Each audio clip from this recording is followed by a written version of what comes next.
Baik, kita masuk ke pertemuan selanjutnya dalam manajemen logistik. Topik kita adalah mengenai pergudangan dan penyimpanan. Kita tahu tujuannya di sini adalah tujuan belajar di sini adalah bisa mengetahui maksud dan tujuan perencanaan desain, menganalisis, memanajemeni, dan mengetahui bagaimana operasional gudang. Nah, kita masuk ke pendahuluan dahulu. Di sini kita lihat model operasi gudang digunakan sejak awal peradaban, ya, dan bagaimana gudang tersebut berubah-ubah. Jadi mulai ada manusia, sejak zaman Nabi Adam lah kita katakan, ya, manusia itu ada sifatnya mengumpul, ya, untuk kenyamanan hidupnya. Kalau dahulu mungkin gudang itu dilakukan oleh pada zaman Nabi Adam lah kita katakan, ya, bersifat dia mengumpulkan bahan-bahan makanan dan menyimpannya secara sederhana, mungkin di tempat tinggalnya. Jadi sejarah gudang itu dimulai dari yang model sederhana, ya. Terus semakin maju mereka mulai memikirkan bagaimana untuk jalur jalan kaki, jalur penyusunan barang, ya. Jadi semakin lama semakin canggih. Kita bacalah dulu sejarah pergudangan ini. Hampir tidak mungkin mengatur waktu persediaan barang yang diproduksi dan mereka konsumsi hingga pada saat yang bersamaan. Untuk beberapa faktor, konsumsi dan permintaan biasanya tidak terjadi di tempat yang sama. Ini juga dulu, ya kan, manusia di awal-awal hidupnya tidak mungkin dia selalu bisa mencari makanan langsung dimakan. Terkadang dia mulai proses penyimpanan. Nah, kita lihat lagi pertimbangan peradaban Mohenjo-daro zaman dahulu ini, ya. Jangankan dari zaman 5000 tahun, sejak zaman Nabi Adam, ya, udah sifat manusia itu selalu ingin nyaman kehidupannya, khususnya dalam makanan. Ada di sini katanya udah diceritakannya, ya, zaman masa lalu 5000, ya. Kalau saya sendiri menganggapnya dimulai sejak zaman adanya manusia. Nah, bagian ketiga, desain dan analisis gudang. Nah, sebelum dulu ini dibahas, ya, ada yang mau saya sampaikan, yaitu apa? Bahwa kita harus pahami dulu, ya, apa arti pergudangan sebenarnya. Jadi kita lihat di sini biar saya ketikkan. Pergudangan itu merujuk pada proses penyimpanan, ya. Inilah saya kopikan di sini, ya, saya pastikan. Nah, dikatakan di sini bahwa pergudangan itu terdiri penyimpanan, pengelolaan, dan distribusi barang yang dirancang untuk tujuan tersebut. Pergudangan umumnya digunakan perusahaan atau organisasi untuk menyimpan persediaan sebelum dijual, didistribusikan, atau digunakan untuk produksi. Jadi ini masih dalam analisis pengertian modern, ya. Nah, tentang pergudangan ini, ya, inilah dia, ya, prosesnya, apa arti sebenarnya tentang pergudangan itu. Nah, kita lanjutlah, ya. Pada desain dan analisis gudang ini, ya, kita lihat saja, nggak usah kita baca. Ini ada contohnya, ya. Ini gudang yang udah canggih. Ini ada gudang yang logistik sudah mantap. Ada ini biasanya ini aduh ya, ini untuk bongkar muat masuk ke dalam gudang, dipisah-pisah. Ini untuk biasanya ya bidang distribusi untuk mengantarkan. Nah, kita lanjut lagi.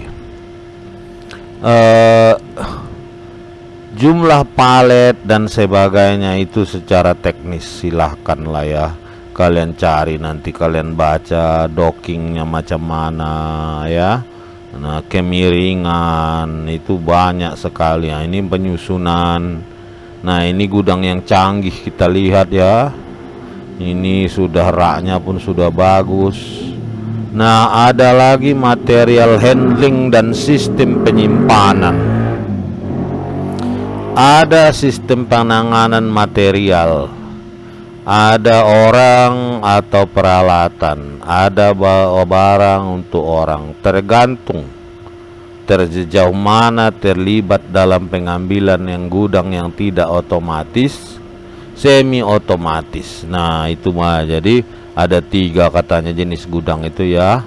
1 tidak otomatis atau tradisional, ada semi otomatis, dan ada yang udah canggih, semuanya serba otomatis. Nah, kita lanjut lagi.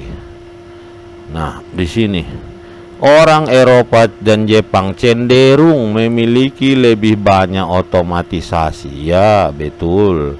Kalau kita sebetulnya tidak perlu sekali, karena kita masih murah tenaga kerja dan masih terlalu mahal untuk membiayai otomatisasi. Nah, ada forklift di sini. Ya, dia ceritakan template sederhana untuk gudang. Nah, ya,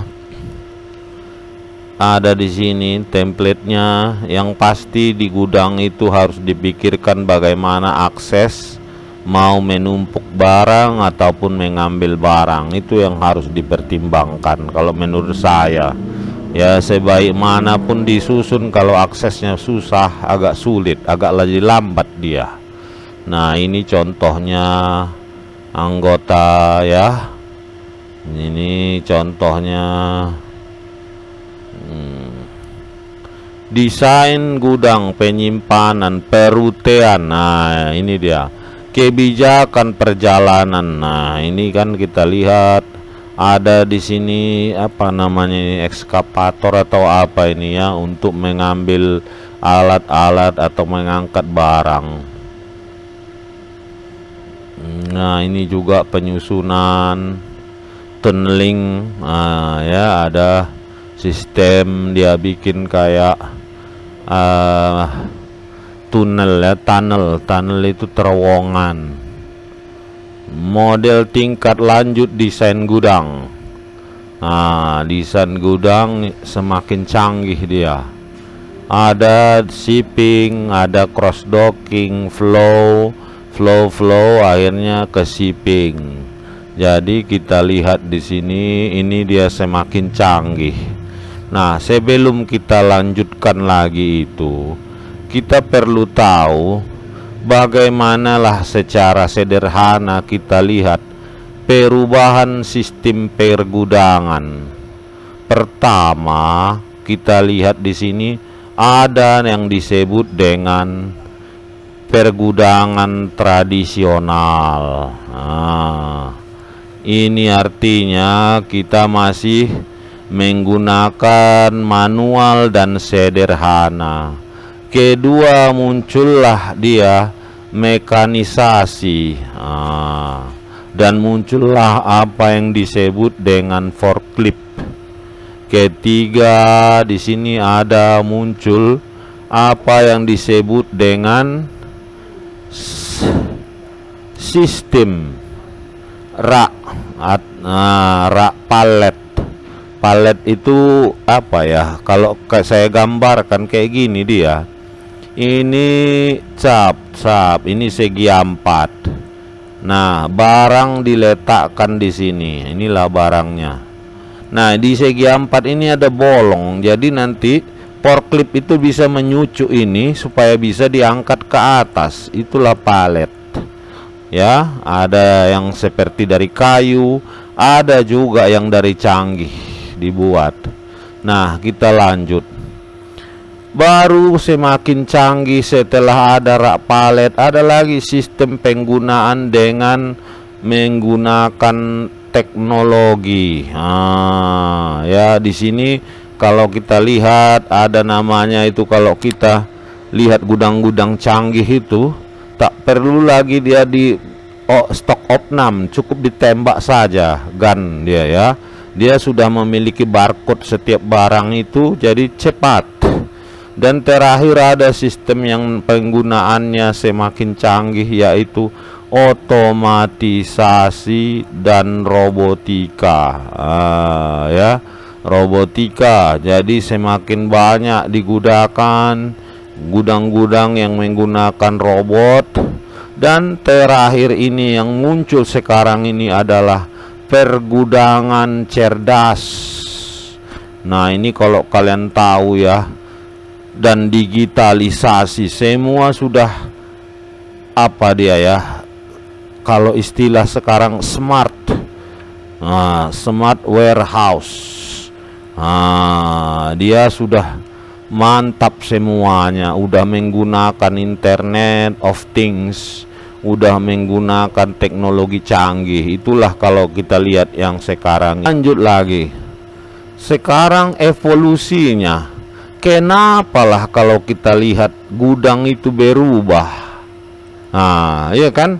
Kenapa mulai dari tahapan yang saya sebutkan ini, tradisional sampai smart warehouse, apa yang membuat gudang itu berubah rupanya? Yang paling nomor satu harus kita lihat, kalau di sila ekonomi, apa ya, ada demand, ada supply. Ya, kayak lihat di sini. Nah, pertama harus kita lihat peningkatan permintaan atau demand, dan semakin kompleksnya permintaan. Kedua, ada yang disebut dengan adanya sistem pengiriman langsung ke konsumen. Ini juga merubah, ya, tidak bisa kita sangkal. Contohnya yang berjualan online, dia harus cepat mengirim langsung ke konsumennya. Nah, yang selanjutnya ada yang disebut dengan kebutuhan akan pelacakan. Ini dia yang sekarang ya, atau stoknya berapa, dan adanya transparansi.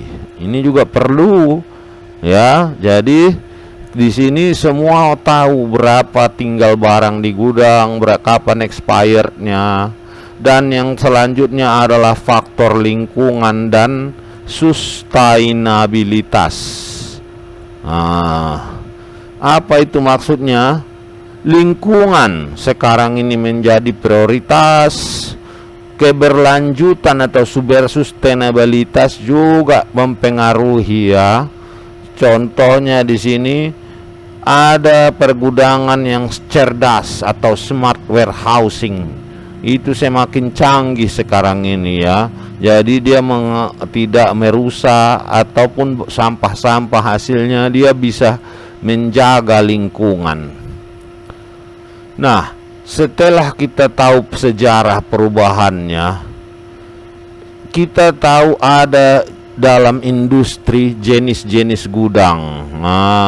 Udah adanya tadi ya. Ini udah ada jenis-jenis gudang itu tadi ada saya bikin di situ. Pertama tentunya gudang tradisional. Baru dua, gudang terpusat. Ini menurut fungsinya ya. Baru ketiga, gudang yang terdistribusi.